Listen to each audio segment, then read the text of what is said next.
Is building trust something that's incredibly important for you and your nonprofit team? If it is, stay tuned.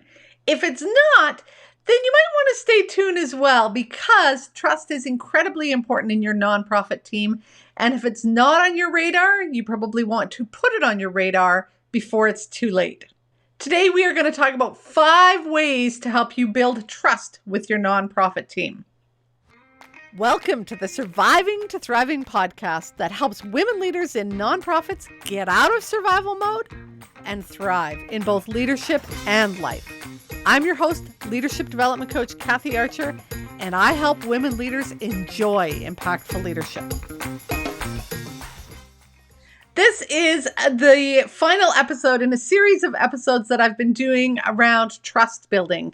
And in episode number 53, we talked about why is trust important. I'll put the link to all of these in the notes in case you missed any of these.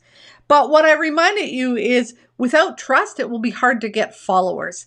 And without trust, any of the followers that you do have probably aren't going to be very engaged. And the reason that is, number 3, is because your workplace may not be psychologically safe. They may not feel comfortable sharing, engaging, putting themselves out there, which is what we talked about in episode number 54 with Ruth Ann Weeks. What is psychological safety? Why is it so critically important? And how do you build it? Last episode, we talked about what really is trust, because I think sometimes we think trust is just something that we sort of tell our team and we, do a few things and they should trust us. It doesn't quite work that way. Trust is a feeling. It's something you feel, not something you say. And it's not something you feel necessarily, although you need to trust yourself before other people are going to trust you. But it's something they feel, and it's a result of your behaviors and your actions. Second thing we talked about with trust last week was that trust is built brick by brick by brick. So all of your behaviors and actions add up to build that feeling of trust in your team. And something you do, say, an action, a behavior, can make that whole block pile tumble down if you're not careful. The other thing about understanding what trust is trust is sort of situational and it ebbs and flows. I may trust you today, but not tomorrow. I may trust you this morning, but not this afternoon. And that can be on a variety of things. Maybe, something's happened, or maybe I just know that you're more engaging in the morning and the afternoon. I also may trust you to be there and care and support for me, but I may not trust you to fight for our wages. So all of those things combine to make that feeling of trust.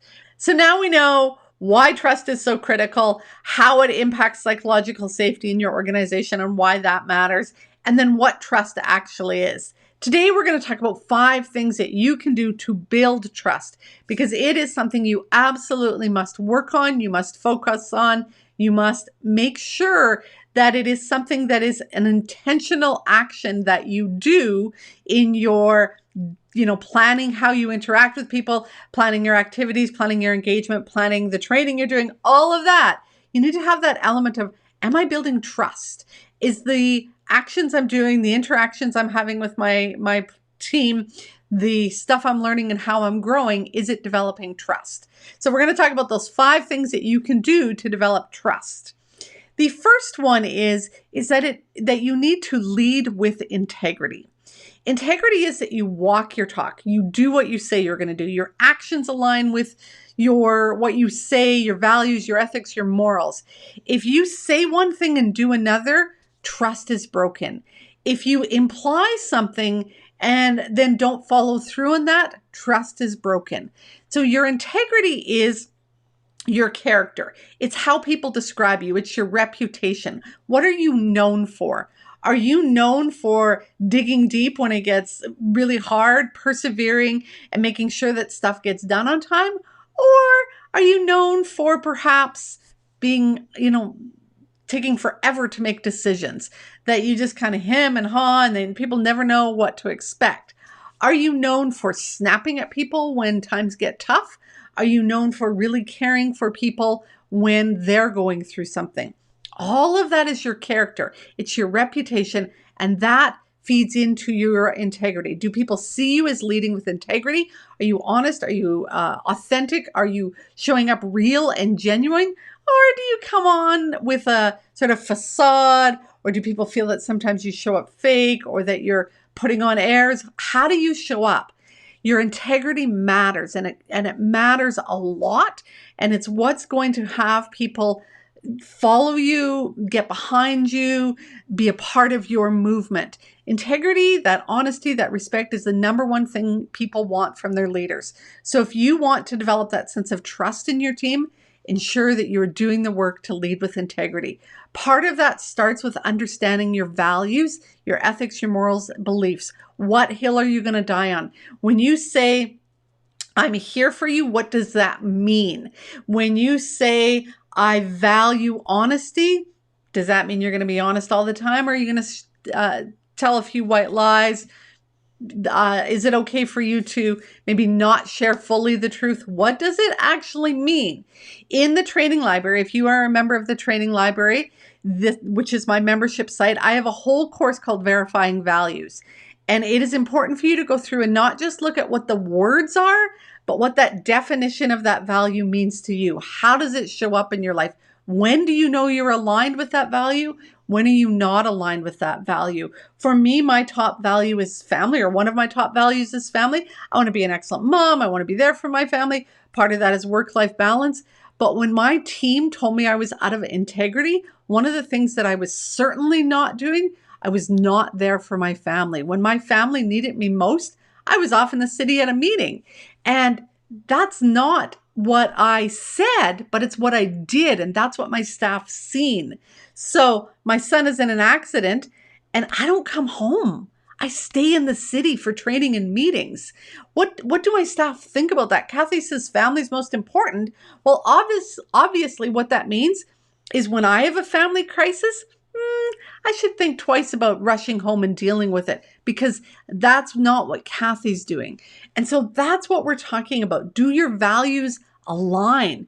Do you say something and then do it? Because that's what integrity is. So the number one way to build trust in your team is to lead with integrity. The second way that you can build trust in your team is to lead with competence. If you are not skilled, if you don't know what you're doing, and you are scrambling and floundering around, there is no way your team is going to trust you. And they know if you're faking it. They know if you are hoping nobody notices that you don't understand. And again, I will tell you, this is what happened to me when my staff identified that I was out of integrity. I had stretched into this new role. I was learning what was going on. I was trying to figure out systems. I was trying to figure out the politics of what was happening. I was trying to figure out the actual, how are we doing this work? And I didn't know it all. And so part of that was that A, I wasn't leading with integrity because I was telling them I knew it all and I didn't. And B, they could see that they didn't necessarily trust me because I didn't have all the answers. Not that I needed to have all of the answers, but I pretended I had all the answers. And so I had to really quickly get up to par on what's going on with this contract, what's happening politically with this sector, what's happening with the new systems we've put in place, how are we dealing with the people we're collaborating with to serve our clients. All of that I had to learn and grow and develop. At the same time, I had to develop myself. I was at a new level. I don't know if you've ever heard the term new level, new devil. Every time you grow and expand, you are faced with new challenges. You hit that sort of imposter syndrome, like, what am I doing here? Who's going to figure out that I don't know what I'm doing? And you have to get on top of that. You have to build the competence so you can exude confidence. If you don't know what you're doing, you're not going to be confident. Figure out what you need to learn and get on top of it, because that's going to help people trust you. Build your competence so that you can feel confident. The third way to build trust in your team is to lead with servant leadership. Your job is not to have a bunch of people serve you. Your job is to serve the people doing the work. And they're going to trust you more when you say, what do you need to do to your job? How can I help you do the work that you're required to do? What is it you need from me? How can I grow you? How can I develop you? How can I mentor you, support you? What goals are you working on? What resources do you need to do your job? Where are you out of balance? And how can I help you realign that balance? what's going on with your clients, your programs, the communities you're serving. How can I help you? That's our job, is to help grow our team so they can excel. We hired them because they knew what they were doing. We hired them because they had skills. We need to continue to build on those skills, build on those strengths, support them to excel and do their job. That's how they're going to trust you. If you were there, sort of up in your ivory tower, delegating and telling everybody what to do and telling them when they're doing wrong, they're going to feel very inadequate. They're not going to feel like you are there to grow and develop them and that you care about them. What we need to do is serve them. Understand that they're the ones doing the work. They're the ones meeting families. They're the ones going to do the shift at the group home. They're the ones raising money. They're the ones doing the work. Your job is to help them do that work and to serve them and figure out what they need to do their job better. Do we need to collaborate better in the community? Do we need to take some training? Do we need to balance caseloads? What is it that I can do to support you and help you in your job? That's going to build their trust. So make sure you're leading with integrity. You are a competent leader. You know how to lead. You know what you need to do, and serve them. Those three things are going to lead into the fourth one, which is really about caring for them. Lead with that compassion. Lead with that care. Lead with, I see you as a human being and I'm here. I understand that. And so I think one of the mistakes that we make in this area is we think that means we say things like, how was your weekend? How's your family? And those are incredibly important. Don't ever stop doing those things. We need to lean in and see them as a human being who has kids and a dog and their husband goes to work and whatever's going on in their life. But caring about them also means that we listen to them. We hear their ideas. We listen to their concerns. When they have a client concern and we're, rushing off to the next meeting and we just kind of overlook it, that doesn't feel like we care about them. If you are a worker and you are struggling with a client issue, or maybe you're struggling with a peer, or maybe you're struggling with a funder or somebody in the community, and your boss doesn't see that you have that concern, that doesn't feel like you have a trusting relationship with your boss. When instead your boss says to you, hey, I know what we talked at last supervision meeting about that, person that's running that other agency, and you kind of had a rough conversation with them. How did that conversation go? How did it turn out? Are you feeling like you've worked through some of those issues? That's care. Yes, we want to know how their weekend went, but we also want to lean in and care about them in terms of the work they're doing. Help them solve their problems. Help them figure out things. Help them understand what they need to do to learn and grow and develop. See them as a human being. Listen to them. Listen to their ideas. When you're asking for input in a team meeting, don't say, I think we should do this. What do you think? Start with, hey, here's the challenge we are facing. I know this is getting in the way of you guys doing your job. What ideas do you have to work through this? How can I help you work through this? Tell me what you've been thinking about. Tell me what's been going on in your mind. Tell me what you guys are talking about when I'm not around, how you can deal with this problem. That's what I want to hear. I want to hear your ideas, your input. That's going to help you to get underneath them and make them really feel like you care about them, the work they do, their ideas, and help them grow and develop. Lead with integrity is number 1. Lead with competence is number 2. Lead with that servant leadership mindset is number 3. Lead with care is number 4. Number 5 is that you lead with self-disclosure. You need to be honest and open and authentic with your team. If you think about some of the deepest relationships you have, some of the strongest friends, your partner, your parents, other coworkers, bosses in the past, probably where you've developed that real strong relationship is when you've had that moment of self-disclosure, where you've been, down and dirty and something's really tough's going on and you break down, or you share a little bit about what's happening for you, or, some of those team building exercises where we're really, working through something and we have to be open and honest with, I'm not strong enough, or I can't figure that out. Spelling grammar is not my strength. Where we're sharing something about ourselves. And again, I can think of times when I have sat down with staff and cried with them, shared something that's going on in my life. There was a time when we were doing there was a fundraiser happening for cancer, and we were doing Light Up the Night. And so we had this whole team. We were all in my trailer. We were taking turns doing laps at the track. And it was that night that I was dealing with something incredibly difficult with my family as well. And so there was a moment where I got a phone call from my husband, and I broke down. And one of the team members,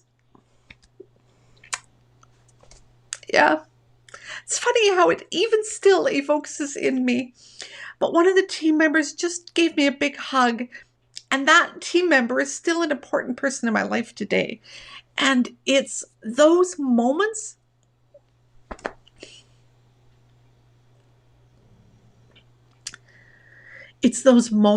that make people stronger together. And it doesn't have to be a moment of something tough in your family. It could be a moment of self-disclosure with, these. Okay, I took a moment to pull myself back together a little bit. It's funny how things like that happen. But they're important to recognize. When that happens, there's something strong. There's an emotion. There's a deep connection there. And that's what we're talking about with vulnerability. But it doesn't have to be something that you share about your personal life. Share your values. Share the things that you stand up for. If there's something in the news, I was listening to an episode or video this morning that I seen on Twitter, and this girl was valedictorian in Texas, and you may have heard this story, but she had her whole speech written as valedictorian. It was approved, and she gets up there, and it's so funny because she pulls a speech out of her bra or out of her dress, and it wasn't the speech that she had been given permission to speak on. What it was there was a change in the abortion laws in Texas, or a change coming up, where after 6 weeks you would not be allowed to get an abortion, even if you were raped. And she felt so strongly about that she used that platform as valedictorian to give that message. And so that could be a conversation that you have in the coffee room. What do you believe about what just happened there? Maybe you don't discuss whether abortion's right or wrong, but man, to have the courage to stand up. What do you think her parents thought? What do you think the principal was doing in the moment of that when she wasn't giving the speech she was meant to give? That's an opportunity to be vulnerable about what you believe. News and politics are things to talk about sometimes in organizations. Maybe it's religion. All of those things that we think are not important to talk about, those are things that we need to share. This is what I believe. This is what I think is so important. We were working in family support programs, so talking about parenting all the time. Perfect opportunity to be vulnerable about my own parenting, but also about, where do you stand on these kinds of things that have happened in the past with corporal punishment, and, how kids have been raised and what's happening generationally. Or maybe you've taken some of the training on residential schools and you talk about those kind of conversations and how that impacts you. That is that vulnerability. That's leading with vulnerability. That's sharing your values, your beliefs, your ethics, what hill you're going to die on. And so when you can share those things, or, we were talking earlier about lack of competence. When you can share, I don't feel confident in this area because I don't have the skills. That's being open and honest and being vulnerable with your staff. Doesn't mean I'm not able to lead. It means I'm taking some training in this, or I need to get help in this, or I need to delegate this, or, hey, this is a sort of hole we need to fix as a team. How are we going to do that? That's being vulnerable. So part of it, yes, is sharing your personal parts of your personal life. Doesn't have to be that full disclosure. But one of the ways I've heard, sometimes people say is just when you're having that rough day, maybe you haven't slept well, your kid was up all night, sick, maybe you had a fight with your husband, maybe something's going on with your mom, your dog, whatever. You just come into work and you say, I'm not myself today, don't have the energy. And that's that vulnerability. Rather than pretending you've got it all together and you are, at 100%, the vulnerability is sharing, I don't have it all together today. I'm going to do my best today, but my best isn't where my best normally would be. So have a little bit of patience with me. Or I'm not going to do this part of what I said I was going to do, because I don't have that today. That's why I'm putting that decision off for another 3 days, because I don't have the energy to make that decision today. And I really need to think it through carefully and thoughtfully before I make that decision. Honesty, vulnerability. That's what builds trust in teams. So just to recap, there are 5 ways that you can build trust in your nonprofit team. The first way is to lead with integrity. Do what you say you're going to do. If you say it, mean it. Live honestly, ethically, morally, and aligned with your values. Lead with competence. Make sure you have the skills to do your job so you're confident in what you're doing. Lead with that servant leadership mindset, because that's going to make them feel like you're there for them, you've got their back, and you're helping them grow and develop to do the work of the organization. Lead with care. Make sure you care about your people. Make sure you listen to them. Make sure you understand them. Make sure you check in on them, how they're doing as a human being, how they're doing in their role as well. And then lead with that self-disclosure. That self-disclosure, that vulnerability, that authenticity is what makes you look real, you feel real, and that's what's going to build that trust in your team. Ensure that you are putting trust at the top of your list. And if you are struggling with this, come on over to the training library. There's a whole lesson this month on how to build trust in your teams, worksheets to help you do this so that you can do this work. Put it intentionally in front of you. What am I doing to build trust in my team? Are my actions aligned with my values? Am I focusing on relationships? Am I doing the work to make my team feel in their bodies that sense of trust? Because that's what's going to get your team out of survival mode, make you get out of survival mode as well, so that you can all thrive in the work you do, serve the clients you serve, and enjoy both leadership, the work you do, and life. Go make the rest of your day awesome, my dear. If you found today's episode helpful, then you are going to love the training library. Many women leaders in nonprofits wish that they had a coach or a mentor to help them, but they don't believe that they or their organization can afford it. Oh, but you can. Inside of the Training Library membership site, you will not only get access to affordable and easily accessible ongoing personal and professional development training, you will also have access to a leadership coach at your fingertips. That way, when you hit those inevitable challenges that leadership will bring your way, you'll have both the resources and the support to navigate your way through them with confidence, composure, and while keeping your integrity intact. To find out more, head to kathyarcher.com/library. If you are enjoying the show, I'd love it if you could leave me a comment or a review on iTunes or wherever you listen to your podcasts. Thanks for listening. Go make the rest of your day awesome.